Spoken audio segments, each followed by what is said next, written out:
예, 여러분, 우리 오늘은 예레미야의 마지막 장, 예레미야 52장의 말씀을 함께 묵상하겠습니다. 예레미야는 이스라엘이 하나님의 심판을 받고 멸망당하는 아주 암울한 말씀들로 채워져 있죠. 예레미야 52장, 이 마지막 장에서도 예레미야서 전체를 정리하면서 이스라엘을 향한 하나님의 준엄한 심판을 보여주고 있습니다. 예레미야 52장에서 하나님은 39장에서 이미 말씀하셨던 그 시드기야 왕의 비참한 최후를 다시 말씀합니다. 이스라엘을 향한 하나님의 심판이 얼마나 무서운 것인지를 보여주는 거죠. 시드기야 왕은 아들들의 죽음을 마지막으로 목격한 후에 두 눈이 뽑혀서 바벨론으로 끌려가게 됩니다. 그리고 죽을 때까지 감옥에 갇혀서 비참한 최후를 맞이하게 되죠. 예레미야 52장에는 또한 예루살렘 성전과 왕궁이 파괴가 되고 모든 집들이 다 파괴되는 참혹한 현장도 보여줍니다.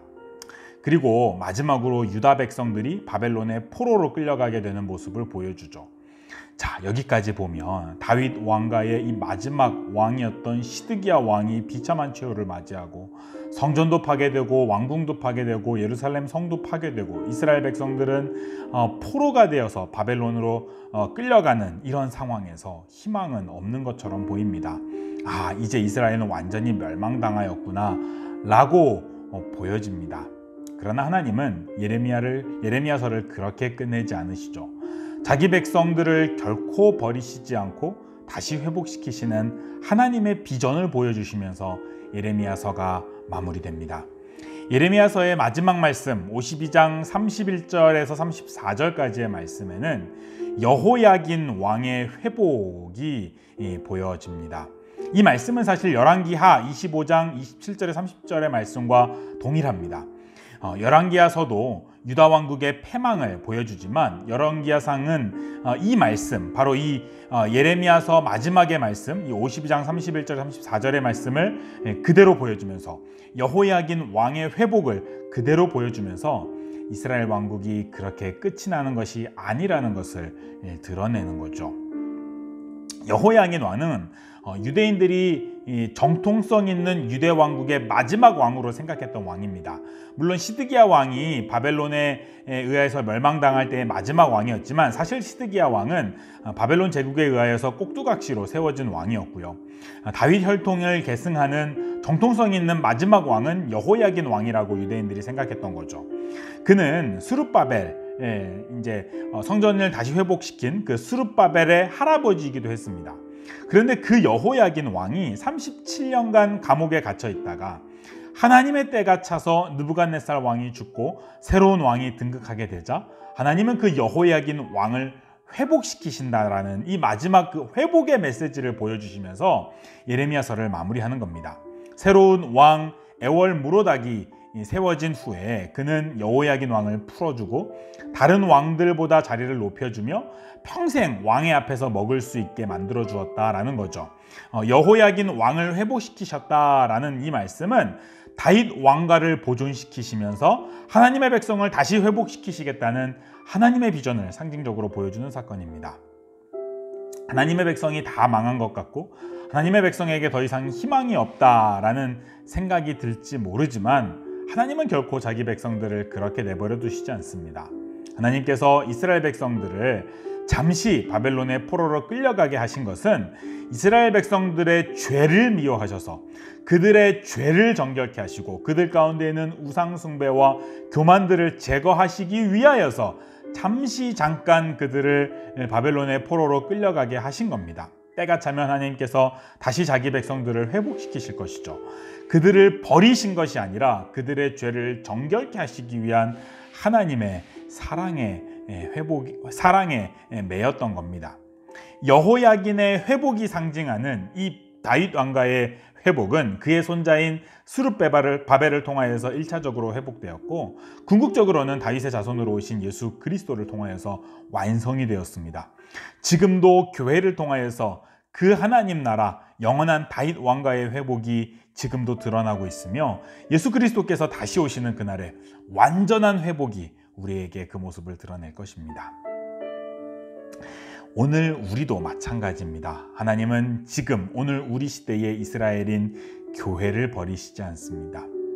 지금 우리 사회에서 교회가 비난을 받고 또 교회는 유다 왕국의 말기처럼 하나님을 잃어버리고 세상의 돈과 정치를 의존하는 그런 나약한 존재들로 변질되었습니다.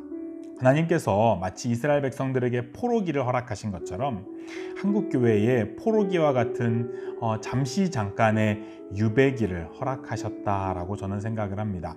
교회는 앞으로도 더욱 어려움을 당할 것이고 더 조롱을 받을 겁니다. 많은 사람들이 교회를 떠나가게 될 겁니다. 마치 바벨론의 포로가 된 것처럼 교회가 세상의 포로로 사로잡혀서 세상의 눈치를 보며 신앙의 자유를 심각하게 침해받는 날이 올 수도 있습니다. 그러나 그 모든 것은 역사를 주관하시는 하나님의 섭리 가운데 일어난 일이죠.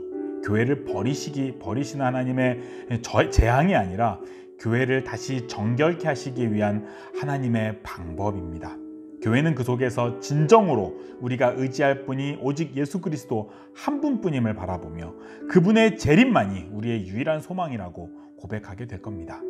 지금은 교회가 유배기처럼 무기력하게 절망하며 희망을 잃어가고 있지만 바로 이때에 우리는 여호야긴의 회복을 바라봐야 됩니다. 하나님은 반드시 교회를 회복시키실 것입니다. 지금 교회가 가지고 있는 교만함과 죄와 불신앙과 세속적인 그 모든 타락과 우상들을 제거하신 후에 다시 교회를 회복시키셔서 이사야 49장이 우리에게 보여주신 하나님의 비전, 곧 우리를 이방의 빛으로 삼으시려고 하는 하나님의 그 회복을 이루실 것입니다. 세상은 회복된 교회를 통하여서 다시 하나님을 보게 될 것입니다. 스가랴서 8장이 우리에게 보여준 그 비전대로 강대한 나라들과 많은 백성들이 교회로 몰려와서 만군의 여호와를 찾고 은혜를 구하게 될 겁니다. 그 하나님의 회복의 교회가 찬란하게 보여지는 때가 바로 예수 그리스도의 재림의 때죠. 우리는 그날을 또 고대하게 될 것입니다. 사랑하는 여러분, 예레미야는 끊임없이 심판과 파괴를 외쳤지만 그것이 재앙이 아니라 희망이었습니다. 하나님의 마음속에는 언제나 재앙이 있는 것이 아니라 희망이 있었습니다. 예레미야서의 결론은 여호야긴의 회복입니다. 하나님이 잠시 잠깐 이스라엘 백성들을 바벨론의 포로로 끌려가게 하시지만 하나님께서 다시 회복시키신다라는 거죠. 오늘날 교회가 범죄할 때에 잠시 잠깐 하나님께서 그들을 회복시키시기 위하여서 잠시 잠깐 그들을 세상 가운데 포로로 끌려가게 하시지만 잠시 잠깐 교회를 고난 가운데 두실 수는 있지만 그러한 고난들은 교회를 버리기 위한 하나님의 재앙이 아니라 교회를 회복시키시기 위한 하나님의 소망의 은혜입니다. 여호야긴을 회복시키시는 하나님을 바라보면서 우리를 회복시키실 하나님, 교회를 회복시키실 하나님의 때를 기대하며 바라볼 수 있는 저와 여러분이 되기를 원합니다.